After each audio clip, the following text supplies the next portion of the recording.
검찰은 작년 지방선거를 앞두고 청와대 민정수석실이 저 김기현에 대한 표적 수사를 하도록 당시 울산경찰청장 황운하 씨에게 지시한 의혹이 있다는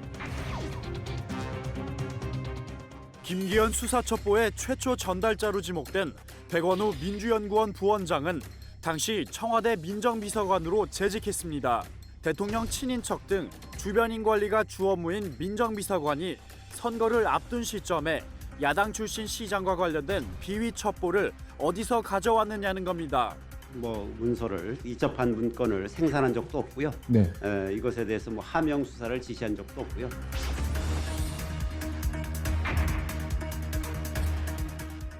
김기현 시장은 그 전국 시도지사 평가를 합니다. 하면 거의 1, 2등 했어요. 네네. 개인적으로는 인기가 있는. 근데 그 당시 조건이 분위기가 어땠냐면 개인은 괜찮은데 당은 이제 형편없는 거예요. 전부 다 반한국당 분위기인데 이 압수수색 사건이 딱 터지면서 혹시나 했는데 역시나다 이렇게 된 거죠. 김기현은 다를 줄 알았는데 똑같다.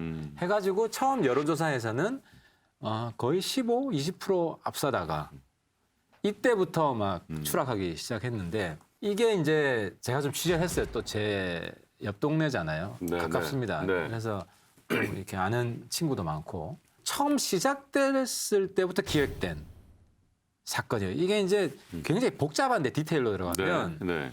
두 가지 사건이 섞여 있는 거예요. 당시에 이제 압수수색한 것은 김기현 시장 동생 문제가 아니고요. 비서실장 고발건이었어요. 김기현 그 시장 비서실장.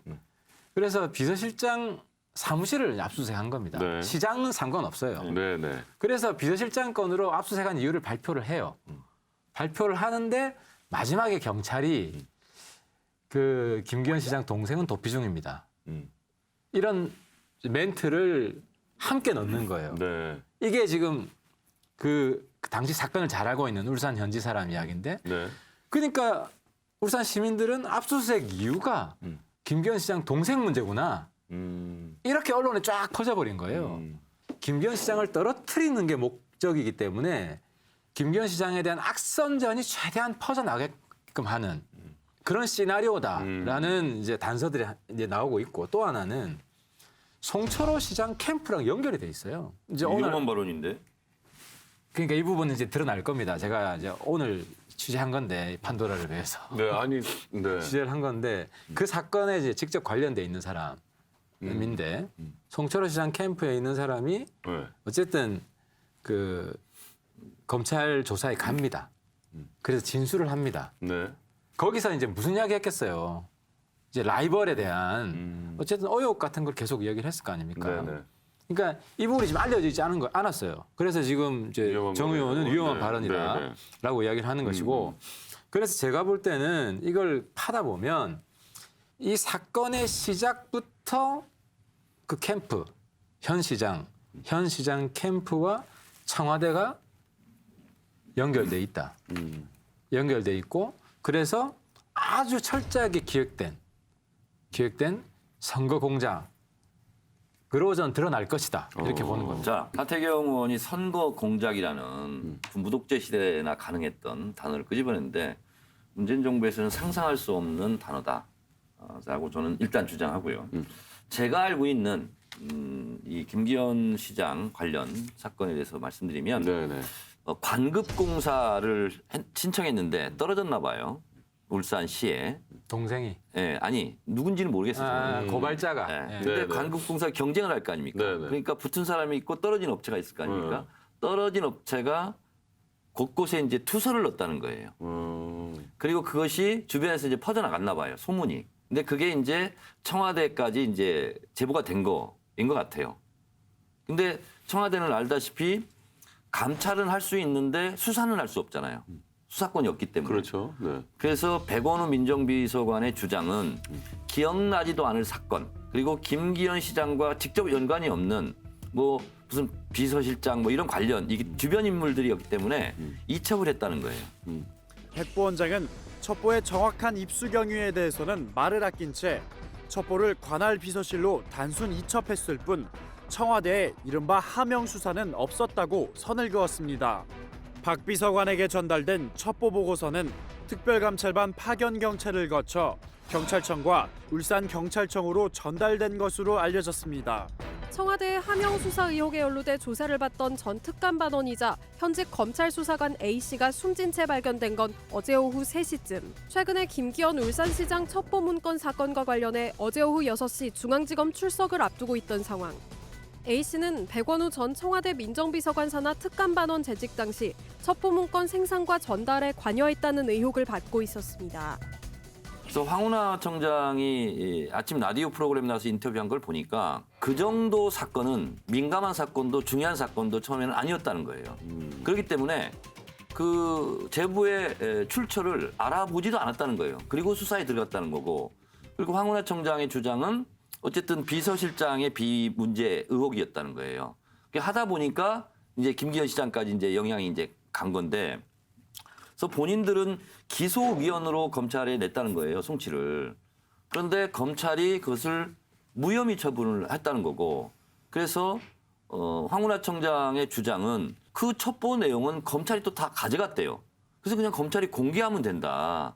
그 원본은 경찰청이 갖고 있지 않다. 이 주장 하나 하고, 경찰에서 조사했을 때는 그게 무혐의 된 것이 이상하다. 그래서 검찰이 무혐의한 것이 잘못됐는지, 우리 경찰 수사가 과도했는지 그걸 특검으로 밝히자. 이렇게 지금 주장하고 있어요. 예, 저는 이 사건이 정말로 역대급으로 그 대담한 선거 공작이라고 제가 생각할 수밖에 없는 게, 이거를 등장인물 시계열로 쭉 살펴보면 금방 나옵니다. 민정수석실에서 이 비첩보로 이 비첩보를 다룬 데가 반부패 비서관실이 아니라 민정비서관실이라는 거예요. 민정비서관실은 공직자들의 이 비사실 첩보를 모으는 데가 아니에요. 게다가 김기현 시장 같은 경우에는 민정수석실에도 첩보를 수집할 수 있는 곳이 아니에요. 그러니까 일단 민정비서관실은 할 수도 없고, 민정수석실에서도 사실은 이게 민간인이나 마찬가지이기 때문에 해서는 안 되는 건데, 이거를 전혀 관련이 없는 백원호 민정비서관이 이 첩보를 누군가로부터 수집받아가지고 결국은 반부패 비서관실을 통해서 경찰청 통해서 울산청으로 이제 내려간 거거든요. 이 자체가 이제 그 자체는 맞아요. 이 사건의 이제 시작인데요. 자, 여기에서 흥미로운 게 그겁니다. 백원우 민정비서관실에 감찰관 2명이 따로 독립해서 일들을 처리했다는 거예요. 그 일들을 처리하는 가장 핵심이 뭐냐면, 이 사건을 울산으로 내려보낸 다음에 이 두 사람이 내려가서 울산청의 수사 담당자들하고 계속 회의를 합니다. 결국 이거를 나중에 밝혀지니까 변명한다는 게, 고래 사건 지금 알아보러 갔다는데 백원우 민정비서관실에서 고래 사건 알아본다는 건 말도 안 되는 거짓말이고, 다음에 이게 또 역대급 수사 공작이라는 게, 2017년 12월에서 2018년 1월 달에 사건을 울산청으로 넘겼는데 결국 바깥으로 터뜨린 것. 그래서 최대한 선거의 효과, 본인들이 노리고자 하는 효과를 내려고 했던 게 바로 김기현 자유한국당 후보 공천 발표일이었다는 거예요. 울산지방경찰청이 울산시장 부속실과 공사 관련 부서 등 시청 사무실 5곳을 전격 압수수색했습니다. 공교롭게 어제는 김기현 울산시장이 6.13 지방선거 자유한국당 단독 후보로 확정된 날입니다. 경찰은 이에 대해 수사 일정대로 압수수색 영장을 발부받아 외부에도 알리지 않고 진행했을 뿐이라며 표적 수사 비난을 일축했습니다. 이 수사 관계자들이 송초로 이 후보 캠프의 사람들하고 수시로 접촉했다는 거. 이것도 이제 다 이제 증언으로 지금 드러나고 있고, 또 충격적인 얘기, 오늘 뭐 그 일부 언론에서 보도를 했는데요. 조국 민정수석이 울산에 내려가서 송초로 후보를 선거 전에 또 만났다는 거죠. 이것도 지금 이 언론의 취재에 나타났는데, 이 지금 모든 것들이 결국은 대통령의 절친인 송초로 후보를 어떻게든 당선시키고자 사실 물밑에서 공작하는 걸 넘어서 가지고 아예 대담하게 민정수석실의 핵심 비서관인 백원우로부터, 사실 이 정권의 은덕을 최고로 입었다고 해도 과언이 아닌 황운하 울산 경찰청장하고 연결하는 이 라인 속에서 자행됐다. 그래서 저는 제 말씀의 결론은 그겁니다. 조국 사태와 똑같습니다. 검찰 방해하지 말고 지켜봅시다. 그러면 이것이 어떤 게이트로 나타날지 지켜봅시다. 좀 전에 정청래 의원이 말씀하셨듯이 네네. 군부 정권에서나 있을 수 있는 선거 공작 절대 하지 않는다라고 국민들은 기대합니다. 그죠? 그렇죠. 촛불 네. 정권이고 그렇죠. 촛불 정신 네. 정면이 되고